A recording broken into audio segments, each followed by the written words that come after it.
కాసేపటి కిందట కొద్దో గొప్ప అక్కడికి వచ్చి ఏదో ప్యాకెట్లు ఇచ్చారట. నేను అడిగా ఇక్కడికి వచ్చినప్పుడు వీళ్ళందరినీ కూడా రాత్రికి ఎక్కడ పడుకుంటున్నారమ్మా అని చెప్పి ఒకరో ఇద్దరు అన్నారు.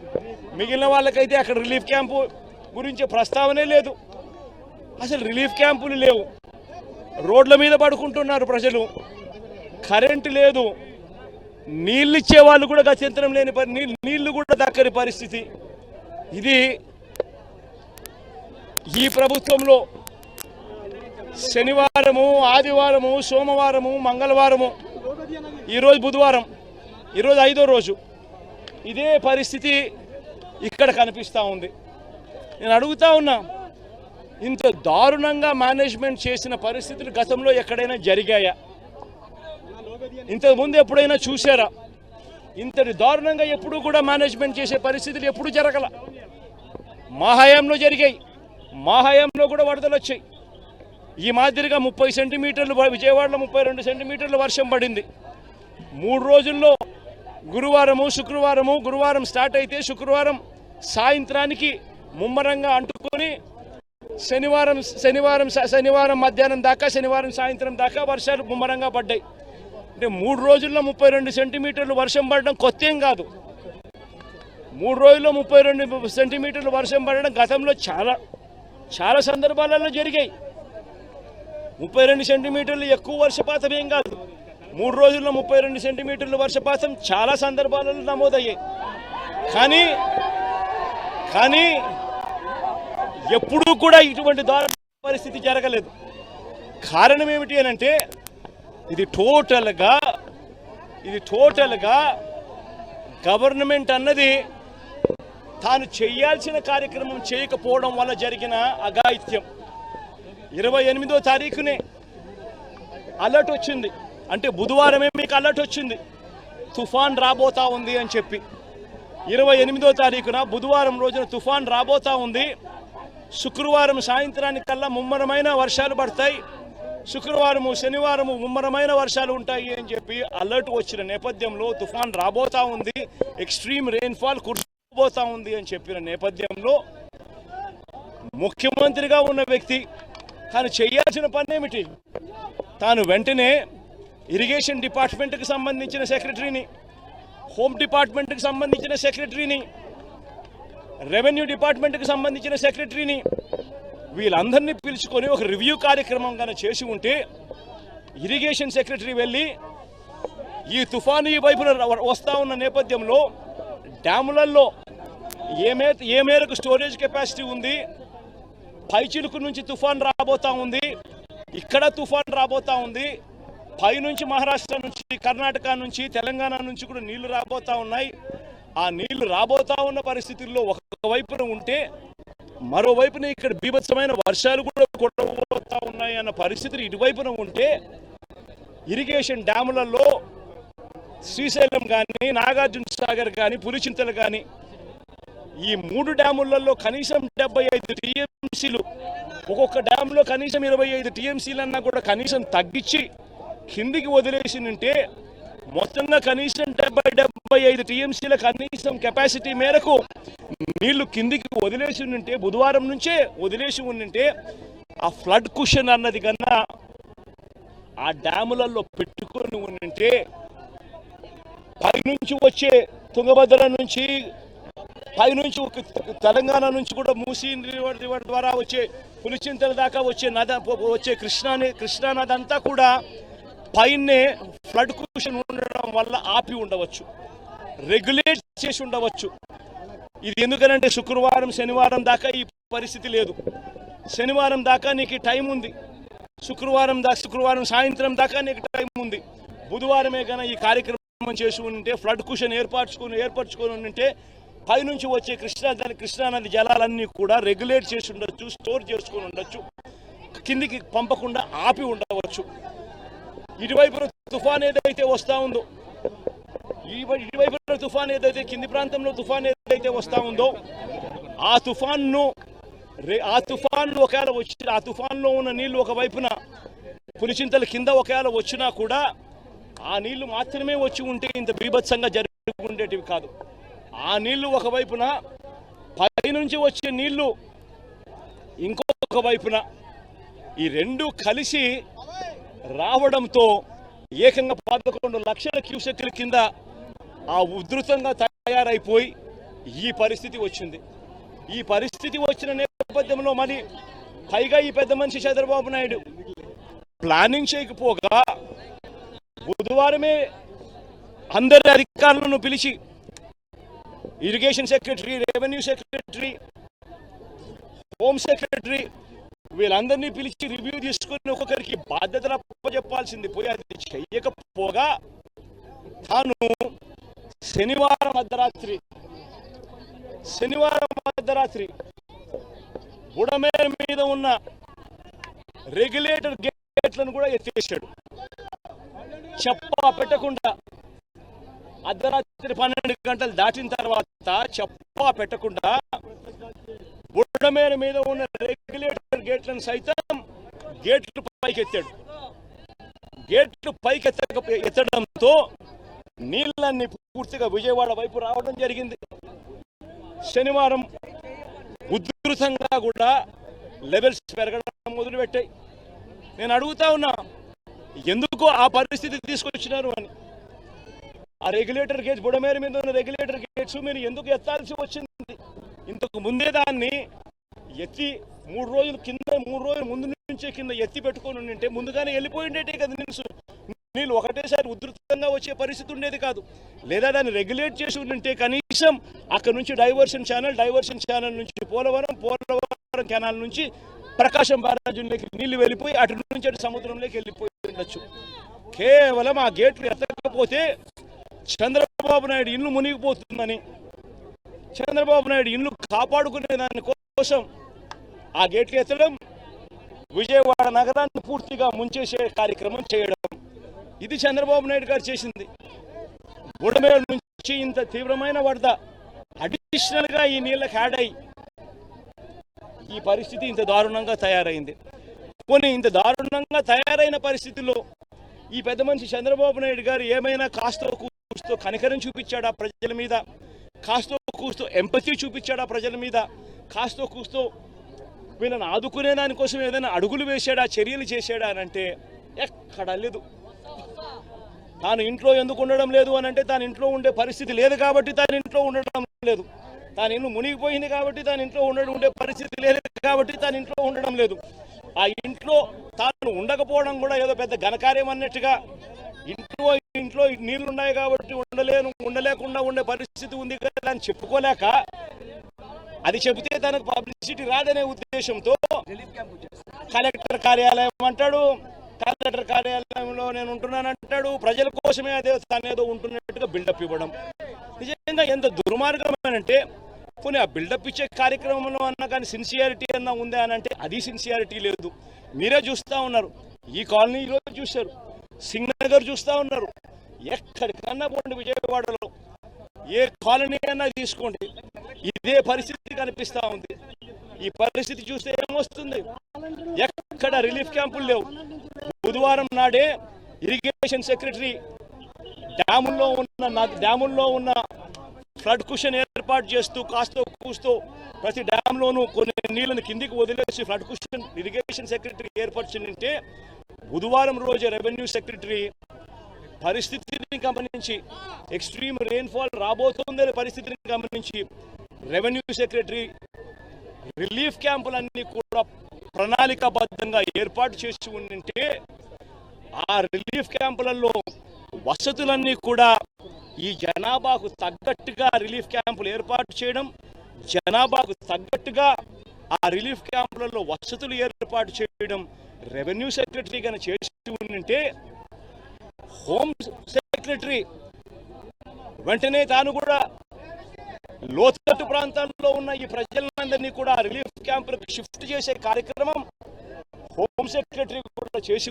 ఉంటే, 3 డిపార్ట్మెంట్లు అనుసంధానంగా పనిచేసి ఉంటే ఈ విపత్తు ఉండేది కాదు. వచ్చేవాళ్ళు మా హయాంలో ఏం జరిగేది? ఈ మాదిరిగా ఆర్భాటం లేదు. చంద్రబాబు నాయుడు మాదిరిగా ఈ మాదిరిగా ఇళ్లలోకి నీళ్లు దూరాయి కాబట్టి, ఇళ్లలో నీళ్ళు వచ్చాయి కాబట్టి పబ్లిసిటీ అని చెప్తూ కలెక్టర్ కార్యాలయంలో నేను మాట్లాడుకుంటున్నాను. రాత్రి 2 గంటలకు ప్రెస్ మీటు, రాత్రి 3 గంటలకు ప్రెస్ మీట్, ఎందుకంటే నిద్ర రాదు కాబట్టి ప్రెస్ మీటు అని చెప్పి ఇట్లాంటివి ఉండేటివి కాదు.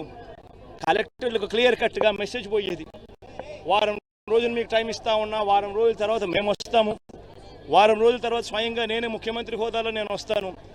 నేను వచ్చేసరికి ఏ ఒక్కరు కూడా ఫలాని రకంగా నష్టం జరిగింది, ఫలాని కలెక్టర్ మాకు సరిగ్గా పలకలేదు, ఫలాని కలెక్టర్ మాకు సరిగ్గా పనిచేయలేదన్న మాట రాకూడదు అని చెప్పి గట్టిగా ఇన్స్ట్రక్షన్స్ ఇచ్చేవాళ్ళం. నేను చెప్పిన తర్వాత కలెక్టర్లకు కావాల్సిన సహాయ సహకారాలు అందిస్తూ వెంటనే TR-27 కింద కలెక్టర్ అకౌంట్లోకి డబ్బులు పడిపోయేటి. కలెక్టర్లకు డబ్బులు ఇచ్చేవాళ్ళం, ఎంపవర్ చేసేవాళ్ళం, ఆర్గనైజ్డ్గా ముందుకు వెళ్ళిపోమని సంకేతం ఇచ్చేవాళ్ళం. వెంటనే కలెక్టర్ యాక్టివేట్ అయ్యేవాడు, వాలంటీర్లను యాక్టివేట్ చేసేవాడు, సచివాలయ సిబ్బంది యాక్టివేట్ అయ్యేది. వెంటనే ఒక వ్యవస్థ అంతా కూడా మొత్తం కూడా అడుగులు ముందుకు వేస్తూ కదులుతూ వచ్చి ప్రతి బాధితుడికి కూడా తోడుగా ఉంటూ వాళ్ళందరినీ రిలీఫ్ క్యాంపుల్లోకి తీసుకుపోవడం, వాళ్ళందరినీ బాగా చూసుకోవడం, ఆ తర్వాత బాగా చూసుకోవడమే కాకుండా మొట్టమొదటిసారిగా మా ప్రభుత్వంలో వాళ్ళను ఊరికనే ఇంటికి కూడా పంపించుకోకుండా వెళ్ళేటప్పుడు మళ్ళీ డబ్బులు కూడా 2,000 రూపాయలు డబ్బులు కూడా చేతికి ఇచ్చి కూడా పంపించిన పరిస్థితులు కూడా మా ప్రభుత్వంలో మాత్రమే గతంలో జరిగి ఉండేవి. ఒకసారి గమనించమని అడుగుతా ఉన్నా, అప్పట్లో జరిగిన పరిస్థితులు ఏమిటి, అప్పట్లో ఏ రకంగా మేనేజ్మెంట్ జరిగింది, ఇప్పుడు ఏ రకంగా మేనేజ్మెంట్ జరుగుతూ ఉంది అనేది గమనించమని అడుగుతా ఉన్నా. ఒకసారి కృష్ణలంక వెళ్ళి అక్కడ ఒకసారి ఆ గోడ మీద నిలబడి ఒకసారి చూస్తే ఆమె అందరికీ ఆశ్చర్యంగా కలిగించే పరిస్థితి వస్తుంది. ఆ గోడ చూస్తే నేను మొన్న వచ్చేటప్పుడు ఆ గోడ మీద ఆ బ్రిడ్జ్ మీద నుంచి వచ్చేటప్పుడు కృష్ణలంక ప్రాంతం అంతా వాళ్ళంతా ప్రజలందరూ వచ్చి కూడా నన్ను ఆపి కేవలం థ్యాంక్ యూ చెప్పడానికి ఆపారు. ఆ ఒక్క గోడ, ఈ కృష్ణలంకకి ఇరువైపున ఉన్న ఈ గోడ దాదాపుగా 500 కోట్ల రూపాయలు ఖర్చు చేసి మన ప్రభుత్వంలో మనం కట్టినందువలన ఈరోజు దాదాపుగా అక్కడ ఉన్న దాదాపుగా మరో 3 లక్షల మంది ఈరోజు దాదాపుగా అందరూ కూడా సేఫ్గా ఈరోజు పడుకోగలుగుతూ ఉన్నారు. నిజంగా నా గోడేగానే లేకపోయిందంటే అసలు ఇంకా ఎంత దారుణంగా పరిస్థితులు ఉండేదో అర్థం చేసుకునేదానికి కూడా ఆశ్చర్యం కనిపించే విధంగా ఉండేది. ఈరోజు 32 మంది చనిపోయినారు. ఇప్పటికే పేర్లతో సహా ఈరోజు సాక్షి దినపత్రికల్లో ఇప్పుడు పేర్లతో సహా కూడా రాశారు, ఫలానివాడు అని. ఆ 32 మంది కన్నా కూడా ఇంకా ఎక్కువగా ఇంకా చనిపోయిన వాళ్ళు ఇంకా తేలే పరిస్థితి కూడా కనిపిస్తూ ఉంది. మరి 32 మంది చావుకు కారణం ఎవరు? మరి ఇంత దారుణంగా ఆర్గనైజేషన్ మేనేజ్మెంట్ అనేది నువ్వు లేకుండా ఈ మాదిరిగా నువ్వు మేనేజ్ చేయడము అని అంటే, ఇంత దారుణంగా మేనేజ్ చేయడము అని అంటే అసలు ముఖ్యమంత్రిగా నువ్వు నీ పదవిలో ఉండడానికి నువ్వు అర్హుడువేనా అని చెప్పి ఒకసారి చంద్రబాబు నాయుడు తన గుండెల మీద తాను చేయి వేసుకొని ఆలోచన చేయాల్సిన అవసరం కూడా ఎంతైనా ఉంది. ఎందుకంటే ఒక ముఖ్యమంత్రి చేయాల్సిన కార్యక్రమాలు ఏదీ తాను చేయలేదు. ముఖ్యమంత్రిగా చంద్రబాబు నాయుడు గారు పూర్తిగా ఫెయిల్ అయిన పరిస్థితులు కనిపిస్తూ ఉన్నాయి. 32 మంది చనిపోయినారు ఈరోజు. ఈ 32 మంది చావులకు చంద్రబాబు నాయుడు గారు సమాధానం చెప్పాలి.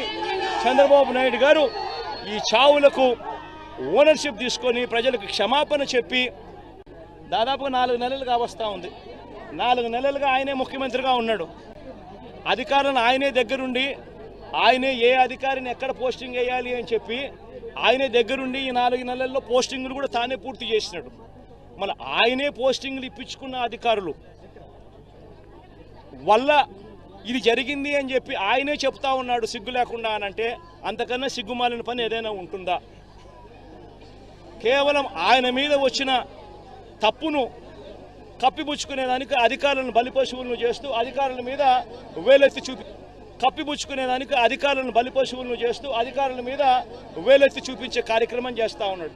తప్పెక్కడ జరిగింది అని అంటే మొట్టమొదటిగా చంద్రబాబు నాయుడు దగ్గర తప్పు జరిగింది.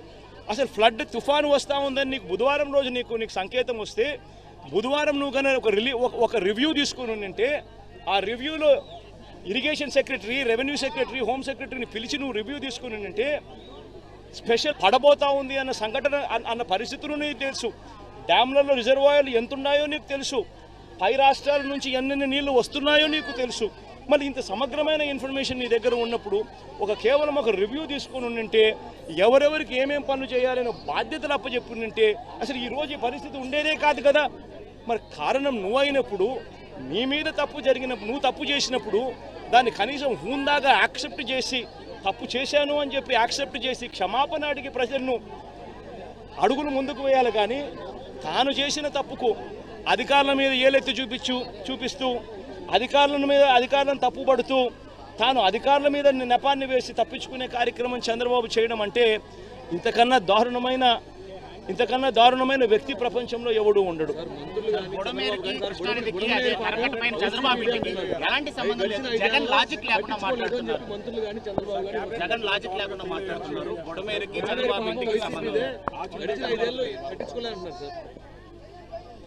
బుడమేరు నుంచి బుడమేరు నది మీద ఆ రెగ్యులేటర్ పేరు వెలగలేరు రెగ్యులేటర్ ఉంది. బుడమేరు మీద వెలగలేరు రెగ్యులేటర్ ఉంది. వెలగలేరు రెగ్యులేటర్ మీద ఉన్న లాక్స్ అంటే గేట్లు ఎవడెత్తాడు? శనివారం అర్ధరాత్రి తర్వాత ఎవడెత్తాడు? ఎందుకు ఎత్తాడు? చంద్రబాబు నాయుడు గారి అది ఎత్తకపోయినంటే చంద్రబాబు నాయుడు గారి ఇల్లు మునిగేది. ఎందుకనంటే ఆ నీళ్లు ఇలా తిరుక్కుంటూ వెళ్ళి చంద్రబాబు నాయుడు గారి ఇంటి దగ్గరికి వెళ్ళేటివి, ఇల్లు చంద్రబాబు నాయుడు గారు మునిగేది. ఎందుకంటే అక్కడి నుంచి నీళ్లు డైవర్షన్ ఛానల్ ద్వారా పోలవరం కెనాల్లో పడి పోలవరం నుంచి కృష్ణానదిలో కలిసేది, ప్రకాశం బ్యారేజ్ దగ్గర కలిసేది. దానివల్ల చంద్రబాబు నాయుడు ఇంటి దగ్గర నీళ్లు పెరిగేటివి, కాబట్టి చంద్రబాబు నాయుడు ఇల్లు మునిగేది. ఆ రెగ్యులేటర్ గేట్లను, బుడమేరు మీద ఉన్న ఈ రెగ్యులేటర్ గేట్లను ఎత్తింది ఎవడు? ఎందుకు ఎత్తినాడు? అర్ధరాత్రి పూట హడావిడిగా ఎక్కడ చంద్రబాబు నాయుడు ఇల్లు ఇంకా మునిగిపోతుందేమని. అది ఎత్తడం వల్ల నీళ్ళు ఏం జరిగింది? ఆ గేట్ల నుంచి వచ్చే నీళ్లు నేరుగా ఎక్కడికి వెళ్తాయి? విజయవాడకే వస్తాయి. ఇది రూట్ సార్. మీరంతా విలేకరులు ఒకసారి డైరెక్ట్గా వెళ్ళి మీరు పోయి చూడండి. ఎందుకు ఈరోజు ఈనాడు పేపర్లో కూడా వచ్చినట్టుంది కదా వాళ్ళ పాంఫ్లెట్ పేపర్. ఒకసారి ఈనాడు పేపర్, వాళ్ళ పాంఫ్లెట్ పేపర్ ఒకసారి నువ్వు కూడా ఒకసారి దయచేసి నీలో ఒక్క నిమిషం దయచేసి నువ్వు కూడా కాస్తో కూస్తో జర్నలిజంలో న్యాయం ధర్మం కొంచెం పాటించి ఈనాడులో వచ్చిన ఆ పాంఫ్లెట్, ఈనాడు అంటే వాళ్ళ గజెట్ పేపర్ వచ్చిన ఆ వార్తను ఒక్కసారి దయచేసి, ఈరోజే వచ్చింది, దయచేసి ఆ వార్తను ఒక్కసారి మీ టీవీలలో కూడా అది పెట్టి ఒకసారి చూపించండి. వాళ్ళంతటా వాళ్ళే చెప్పారు గేట్లు పైకి ఎత్తడం జరిగింది. గేట్లు పైకి ఎత్తితే అనివార్య పరిస్థితుల వల్ల గేట్లు పైకి ఎత్తారంట. అనివార్య కారణాల వల్ల నీళ్లు విజయవాడకు వచ్చినాయంట. వాళ్ళు రాసిన మాటలే. దయచేసి ఏమాత్రం కూడా జర్నలిజంలో నిజాయితీ న్యాయం ఉంటే దయచేసి ఆ వార్త కూడా పెట్టమని అడుగుతుంది. ప్రభుత్వం నుంచి ఎలాంటి డిమాండ్ చేయబోతున్నారు? ప్రభుత్వం నుంచి ఎలాంటి డిమాండ్, నిర్వాసితులకు ఏమిటి డిమాండ్ చేయబోతున్నారు? నిర్వాసితులు దాదాపుగా 32 మంది ఇప్పటికే చనిపోవడం జరిగింది. ఇంకా ఎక్కువ మంది చనిపోయిన పరిస్థితులు కూడా కనిపిస్తూ ఉన్నాయి. మృతుల కుటుంబాలకు ప్రభుత్వం తప్పిదం వల్ల మరీ ముఖ్యంగా జరిగిన ఘటన ఇది. ప్రభుత్వం తప్పిదం, మ్యాన్మేడ్ ఫ్లడ్ వల్ల జరిగిన ఘటన ఇది. చంద్రబాబు నాయుడు గారు పుష్కరాల సమయంలో తన షూటింగ్ కోసం ఎలా 29 మందిని బలికొన్నాడో, తన షూటింగ్ సందర్భంగా తను ఒక హీరోగా కనిపించాలనే తాపత్రయంతో మనుషులందరినీ ఒకేసారి పంపించినాడో ఆ షూటింగ్ ఎఫెక్ట్ కోసం. దానివల్ల తొక్కిసలాట 29 మంది ఆ రోజు ఎలా గోదావరి పుష్కరాల్లో చనిపోయినారో, ఇప్పుడు కూడా సేమ్ ఇదే మాదిరిగానే చంద్రబాబు నాయుడు తప్పిదం వల్ల ఒక మ్యాన్మేడ్ ఫ్లడ్ క్రియేట్ అయ్యి, మ్యాన్మేడ్ ఫ్లడ్ వల్ల ఈరోజు 32 మంది చనిపోయినారు. మరి చనిపోయిన ఈ 32 మందికి తన తప్పిదం వల్ల జరిగిన ఈ తప్పుకి తాను గవర్నమెంట్లో ఉంటూ క్షమాపణ చెబుతూ, గవర్నమెంట్ చేసిన తప్పిదం వల్లనే ఇది న్యాచురల్ కెలామిటీ, న్యాచురల్గా జరిగిన డెత్స్ కాదు, ఇది ఒక ప్రభుత్వం దగ్గర ఉండి స్పందించాల్సిన రీతిలో స్పందించకపోవడం వల్ల జరిగిన తప్పులు. ప్రతి కుటుంబానికి నైతిక బాధ్యత వహిస్తూ ప్రభుత్వం చేసిన తప్పిదం వల్ల చనిపోయిన పరిస్థితులు కాబట్టి ప్రతి కుటుంబానికి కనీసం అంటే 25 లక్షల రూపాయలు ఎక్స్గ్రేషియా ఖచ్చితంగా ఇచ్చి క్షమాపణ చెబుతూ కూడా వాళ్ళందరికీ కూడా లెటర్ రాయాల్సిన అవసరం కూడా ఎంతైనా ఉంది. అదొక్కటే కాకుండా నిజంగా ఎంత దారుణంగా పరిస్థితులు ఉన్నాయనంటే ఈ ఇళ్లలో పెట్టుకున్న గ్రౌండ్ ఫ్లోర్లో ఉన్న సామాన్లన్నీ దాదాపుగా మొత్తం అన్నీ క్లీన్ అయిపోయినాయి. అసలు గ్రౌండ్ ఫ్లోర్లో ఉన్న టీవీలు కానీ, గ్రౌండ్ ఫ్లోర్లో ఉన్న ఫ్రిడ్జ్లు కానీ, గ్రౌండ్ ఫ్లోర్లో ఉన్న ప్రతి ఇంట్లో కూడా గ్రౌండ్ ఫ్లోర్లో దాదాపుగా 3 లక్షల ఈరోజు వాళ్ళు ఇచ్చిన రిపోర్ట్లోనే 6 లక్షల మంది ఎఫెక్టెడ్ ఫ్యామిలీస్ అని చెప్పి రాసినారు. 6 లక్షల మంది ఎఫెక్టివ్ పీపుల్ అని చెప్పి 6 లక్షల మంది ఎఫెక్టెడ్ పీపుల్ అని చెప్పి వాళ్ళంతకు వాళ్ళే రిపోర్ట్లో రాశారు. మరి ఎఫెక్టెడ్ పీపుల్ అని వాళ్ళే రిపోర్ట్లలో 6 లక్షల మంది అని చెప్పి వాళ్ళే రాసినప్పుడు ఆ 6 లక్షల కుటుంబాలకు వాళ్ళ కనీసం ప్రతి ఇంటికి కూడా జరిగిన నష్టానికి కనీసం కాంపన్సేషన్ ఇస్తూ, ఎందుకంటే ప్రభుత్వం తప్పిదం వల్ల ఈ తప్పిదం జరిగింది కాబట్టి ప్రతి ఇంటికి కూడా ప్రభుత్వం తప్పు యాక్సెప్ట్ చేస్తూ ఆ ప్రతి ఇంటికి కూడా కాంపన్సేట్ చేస్తూ ప్రతి ఇంటికి కనీసం 50,000 రూపాయలు ఖచ్చితంగా ఇవ్వాలని కూడా డిమాండ్ చేస్తూ ఉన్నామని చెప్పి సందర్భంగా కూడా తెలియజేస్తా ఉన్నాం. అసలు అసత్యం అనేది ఎక్కడుంది దీంట్లో? నీ పేరేం పేరు? నవీన్, నువ్వే చెప్పు. నవీన్, అసత్యం అనేది ఎక్కడుంది చెప్పు. నేను చెప్పిన ప్రతి మాట కూడా ఎక్కడ అసత్యం కనిపిస్తూ ఉందో మీరే దయచేసి చెప్పమని అడుగుతా ఉన్నా. మీకు తుఫాన్ 28వ తారీఖున తుఫాన్ రాబోతా ఉంది, బుధవారమే తుఫాన్ రాబోతూ ఉందన్న సంగతి మీకు తెలియదా? చంద్రబాబు నాయుడుకి తెలియదా? మనకే తెలిసినప్పుడు అది గజెట్లోనే ఐఎండీ వాళ్ళు ఇచ్చిన రిపోర్టే కదా బుధవారమే అని చెప్పి. మరి బుధవారం ఆ ఇన్ఫర్మేషన్ నీకు వచ్చినప్పుడు డ్యాములు ఎంత ఉన్నాయో చూసుకోవాల్సిన బాధ్యత నీదే కదా. పైనుంచి కూడా ఇతర రాష్ట్రాల నుంచి నీళ్ళు వస్తున్నాయన్న సంగతి నీకు తెలిసిందే కదా. అన్ని డ్యాములు నిండున్నాయన్న సంగతి నీకు తెలిసిందే కదా. ఫ్లడ్ కుషన్ ఏర్పాటు చేసుకోవాలన్న సంగతి నీకు తెలిసిందే కదా. ప్లస్ పైగా దానికి తోడు కృష్ణానది నుంచి వచ్చే నదికి నీళ్లకు తోడు ఇక్కడ తుఫాన్ రాబోతా ఉందన్న ఇన్ఫర్మేషన్ కూడా నీకు తెలుసు కదా. సో దానివల్ల కూడా అడిషనల్గా నీళ్ళు వస్తాయన్న సంగతి కూడా నీకు తెలుసు కదా. మరి దీంట్లో అబద్ధం ఎక్కడుంది? లాజిక్ ఎక్కడుంది? ఇల్లాజికల్గా ఎక్కడుంది? దీంట్లో అన్నీ కూడా వాస్తవాలే కదా. మరి 28వ తారీఖునే నీకు అలర్ట్ వచ్చిన మాట వాస్తవం నీకే కాదు ప్రజలందరికీ తెలిసినప్పుడు మరి నువ్వు స్పందించాల్సిన రీతిలో స్పందించకపోవడం వల్ల శుక్రవారం రాత్రి నుంచి శుక్రవారం సాయంత్రం నుంచి బీభత్సంగా వర్షం పడుతూ శనివారం కల్లా పూర్తిగా అతలాకుతలమైన పరిస్థితులు క్రియేట్ అవుతూ ఉన్నాయనంటే బుధవారం నీకు టైం ఉన్నది, గురువారం నీకు టైం ఉన్నది, శుక్రవారం మధ్యాహ్నం దాకా కూడా నీకు టైం ఉన్నది. ప్రజలందరినీ షిఫ్ట్ చేసే అవకాశం నీకు ఉన్నది. నువ్వంతకు నువ్వే రిలీఫ్ సెంటర్లను ఏర్పాటు చేసుకోలేదు.